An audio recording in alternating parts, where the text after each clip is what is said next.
Hello and welcome. I'm Olivia, and it's a pleasure to have you here for our session on professional communication. Do you ever worry that your English sounds too simple or too direct in important situations? Perhaps you find yourself searching for the right words in a business meeting, or you want to leave a lasting positive impression in your professional emails. This is a common challenge, but it is one that we can overcome with the right tools. In this guide, we are unlocking 30 powerful, professional, and polite phrases that will help you sound more confident and respected in any formal setting. We will not just list these phrases, we will explore them in action, understanding when and why to use them through real-world scenarios. This is about more than just vocabulary. It is about elevating the way you present yourself and your ideas. If you are ready to elevate your professional English and build unshakable confidence, then I invite you to settle in and join me for this comprehensive lesson. Let's begin our journey to more sophisticated communication.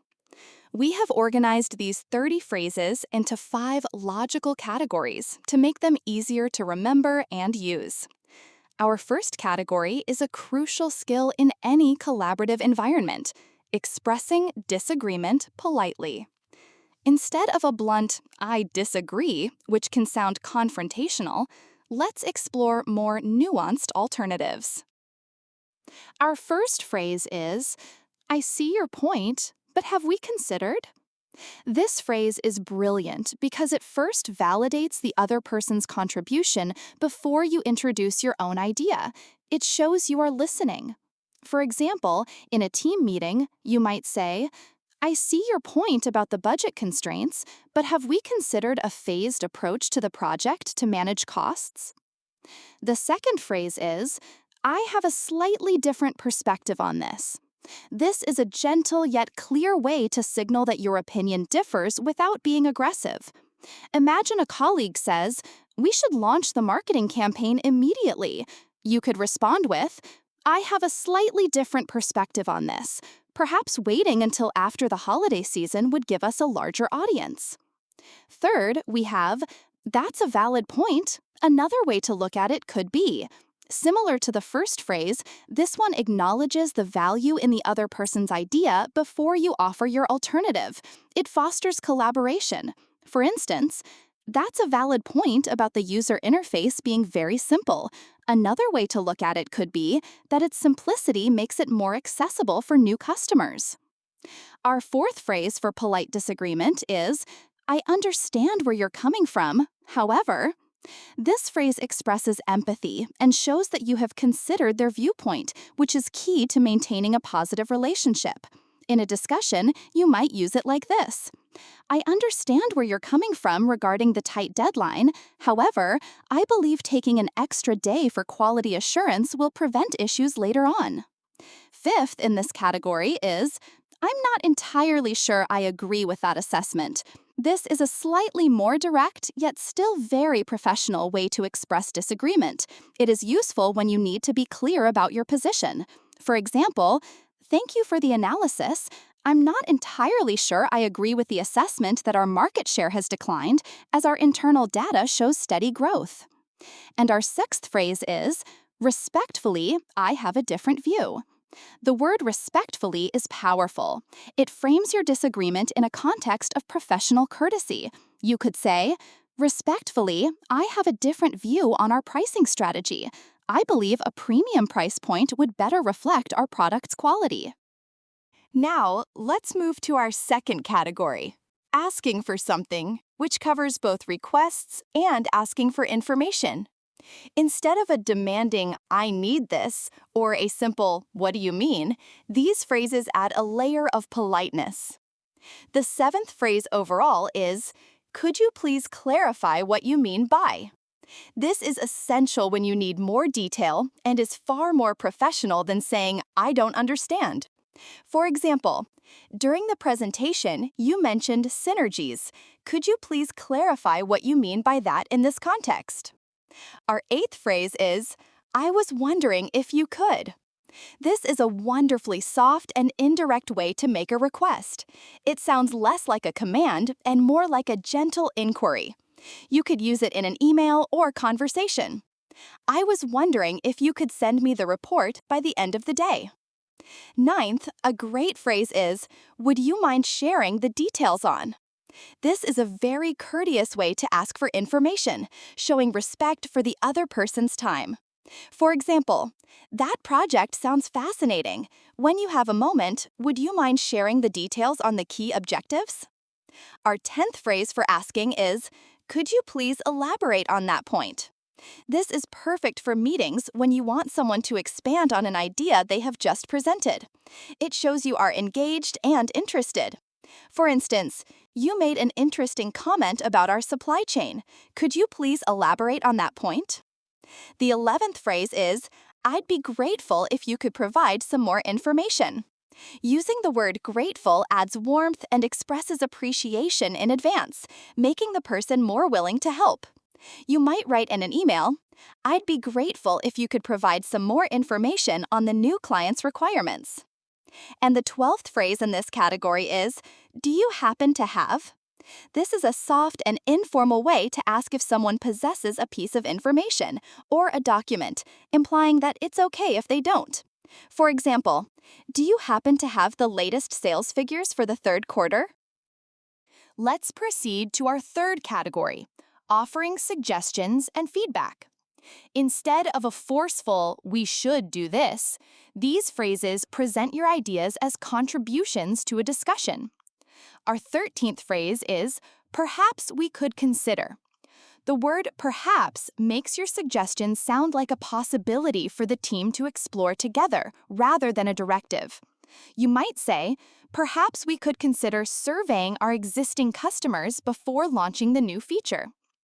The 14th phrase is, my suggestion would be to. This is a clear and professional way to offer your advice without sounding arrogant. It's direct but polite. For instance, given the feedback, my suggestion would be to simplify the registration process. 15th, we have we thought about approaching it this way? This phrase is collaborative and inclusive. It invites others to think along with you. In a brainstorming session, you could ask, this is a complex problem. Have we thought about approaching it from the user's perspective first? Our 16th phrase is, it might be a good idea to. This is another soft way to introduce a suggestion, making it sound low pressure and helpful. You could say, before we finalize the agreement, it might be a good idea to have our legal team review it one more time. The 17th phrase is, one potential solution could be to. This frames your idea as one of several possibilities, showing flexibility and an open mind. For example, we are facing shipping delays. One potential solution could be to partner with a local delivery service for urgent orders. And the 18th phrase is, I'd like to propose an alternative. This is a confident and formal way to introduce a new idea, perfect for when you want to shift the direction of a conversation. You might say, I understand the current plan, but I'd like to propose an alternative that could save us both time and money. Our fourth category is about a very challenging but necessary skill, managing expectations and politely saying no. Our 19th phrase is, I'm afraid I won't be able to. The phrase, I'm afraid, softens the refusal, expressing regret. It's much better than a flat, I can't. For example, when declining a meeting, I'm afraid I won't be able to make the 3 p.m. meeting, but please do send me the minutes. The 20th phrase is, due to prior commitments, my availability is limited. This is a professional way to explain why you cannot take on a new task or attend an event without going into unnecessary personal detail. You could say, due to prior commitments this week, my availability for new projects is limited. 21st, we have, unfortunately, that's not something I can help with at the moment. This is a clear but polite refusal. The phrase at the moment is key, as it leaves the door open for future possibilities. For example, unfortunately, that's not something I can help with at the moment, as my focus is on the year-end report. Our 22nd phrase is excellent for workload management. My plate is a bit full right now. Could we revisit this next week? This is a friendly and visual way to say you are busy while also showing willingness to help later. For instance, my plate is a bit full right now preparing for the launch. Could we revisit this request next week? 23rd, a very useful phrase. That falls outside of my current responsibilities, but I can direct you to the right person. This is the perfect response when a request is not for you. You say no to the task, but yes to helping the person. For example, that falls outside of my current responsibilities, but Sarah in marketing is the expert on that. And our 24th phrase for saying no is, I appreciate you thinking of me, but I'll have to pass on this occasion. This is an elegant way to decline an opportunity or project, expressing gratitude first. You could say, I appreciate you thinking of me for the leadership committee, but I'll have to pass on this occasion to focus on my core projects. Finally, we arrive at our 5th category, essential phrases for professional emails. These will make your written communication shine. Our 25th phrase is a classic opening.